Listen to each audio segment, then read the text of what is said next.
ကြီးရဲ့ဟာတော့တကယ်မှန်ခါရရင်ကျွန်တော်လည်းနေလို့ sorry ကွာငါမြည်ရွယ်ပဲဖြစ်သွားတယ်အမြဲတမ်းပြောလို့ပြောတာရှိဥမာခုနကပြောရဲကိုမိဘတွေကလည်းကို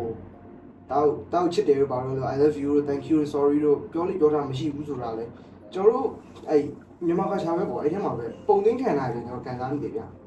အဲ့လိုကျွန်တော်တို့မိဘတွေဆိုလည်းကျွန်တော်တို့အမြဲတမ်းပြောတယ်တခြားမိဘတွေလည်းအမြဲပြောတယ်ဒါသမီးကိုချစ်ရင်အဲ့လိုမျိုးဖွင့်မပြဘူးဆိုတော့သူတို့ခံစားသူတို့မှအဲ့အတိအများနဲ့ရှိနေတယ်လို့ဖြစ်နေဗျမြန်မာစကားတွေမှာလိုလိုက်အရောက်တက်မယ်အဲ့လိုမြန်မာကားတွေမှာလည်းလိုလိုက်ပြည့်စည်နေမြန်မာကားတွေမှာလည်းပုံပြောတယ်ကျွန်တော်ဘုန်းကြီးကဆိုစကားတကားကြည့်ရတယ်မြန်မာဇလန်တွေဇလန်ပေါ့ရုပ်ရှင်ဇလန်တော့မဟုတ်ဗီဒီယိုဇလန်ပြောကြည့်ရပါစကားနာမည်ကလက်အောင်ပါအဲ့ထဲမှာဆိုလည်းအဲ့ကားမှာဆိုလည်းတားအကြီးနဲ့သမီးငယ်ကမတော်တားလက်ကတော်တယ်ဒါပေမဲ့တားလက်တော်တာကိုလည်းသူကသိတယ်ဒါပေမဲ့ဒီကောင်ကဆိုးတော့ဒီကောင်ကအလိုလိုက်မပြအများနဲ့နှိမ်ထားတယ်အဲ့ရကျွန်တော်တကယ်တော့မှားတယ်လို့ထင်တယ်အဲ့လိုအတိလည်းအများနဲ့ကြိုင်သွင်းနေဗျမိဘတွေကလည်းဘယ်လိုသားသမီးကိုလိုလိုက်ရင်ရောင်းတက်မယ်လို့ပါတော့အဲ့တော့သူက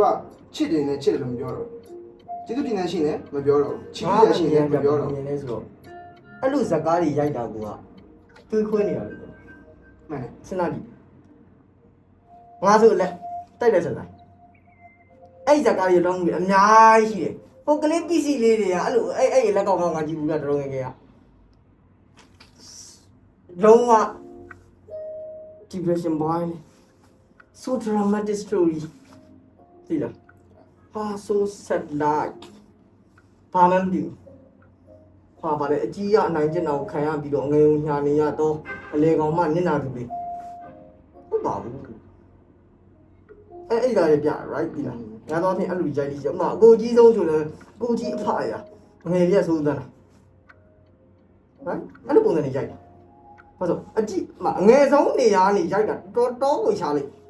ဟုတ်တယ် right အကိုကြီးအဖရဆိုရင်အငယ်ဆုံးကသားသမီးလူမျိုးဘယ်လိုပြောမလဲရပါကနေရတဲ့တာပေါ့အကြီးကိုဖခင်လိုမျိုးအကြီးဆုံးအကိုဆိုရင်ဖခင်လိုမျိုးယူသေးရမယ်ဆိုရင်အငယ်ဆုံးကြီးဆိုရင်သားသမီးလိုမျိုးစောင့်ရှောက်ပြီးကာကွယ်စောင့်ရှောက်ကြပါမဟုတ်ဘူးလားအဲ့လိုမရှိဘူးနော်ဘာလို့အဲ့လိုပြောမလဲကြီးတဲ့လူတွေကိုမြောက်ပေးထားတယ်လို့ထင်တာချောက်ကအဲ့လိုစကားတွေကိုကအဲ့လိုထင်တယ်အဲ့တော့ခုရှိတယ်ငါတို့ငယ်တော့ဆိုငါတို့ငယ်တော့ဆိုဘယ်လိုဇက်ကတွေဆိုဘယ်လိုရှိတယ်ဥပမာထားပါတော့နေတိုးဆိုရင်မင်းသားနေတိုးတစ်ယောက်တည်းမင်းသမီးက9ယောက်လောက်ရှိတယ်အကောင်လုံးလည်းနေတိုးကကြိုက်တာအကောင်လုံးလည်းနေတိုးကြိုက်တာဒီကြားနေကြားထဲမှာပြီးတော့ဟာတော့ဘောနော်သိရမလားအဲ့လိုမျိုးတွေကွာဥပမာထားပါတော့အဲ့ဒီတော့ဆိုပေါ်ရမင်းသားထားပါမူအောင်ရဆွမ်းကွာထားပါတော့အကောင်လုံးဟိုရအကောင်လုံးအဲ့လိုစကားတွေရိုက်ကြသိရမလားဘာလို့မင်းသားကိုတည်ပြီးတော့မင်းသမီးအများကြီးပဲမင်းသားစောကြီးပဲဟုတ်သိရမလားလူငယ်ကြဟုတ်အဲ့တော့ဘာဖြစ်လာလဲဆိုတော့โอเคဒါကငါပုံမလင်းတော့ငါငယ်တော့ဆိုအဲ့လိုလုပ်နိုင်တာကိုကိုနေတိုးပဲဖြစ်သွားတယ်လို့ဟင်းဝင်ရလည်းဖြစ်သွားတယ်လို့တကယ်ခဏဆောင်းတော့ထားနိုင်ရင်စောက်လာကြပြီလို့ငယ်တော့ကြွားကြလားကြွားနေရပဲဒီလမ်းမသိလေပြောတယ်ငါဘူးတွေဘယ်လိုလဲလဲမနာလို့ပြောတာနေတိုးတော့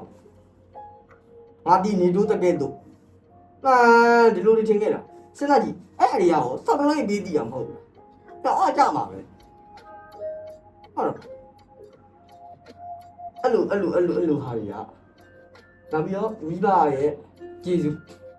ဟောဘယ်လိုဆက်ပါအဲ့ရိုက်ကြအဲ့ဆိုလက်ဖိုက်တိုင်းကလေးတွေနေရာဘူးမှရိုက်ကြအဲ့လိုကြဘာလုပ်ပလိုက်လဲဆိုတော့မိရွေးလို့ပထွေးလို့ရက်ဆက်ဒါမှမဟုတ်မိဘတွေကဆုံးသွားလို့အတော်လေးဦးလေးတွေကရောင်းစားဒါမျိုးပဲရိုက်တာမိဘအရင်ကလုပ်တယ်လို့တခါပြန်ရှိတယ်တကယ်ရှိတယ်ဘုဒ္ဓတော်ကတော့ကြောက်တယ်ပါလေ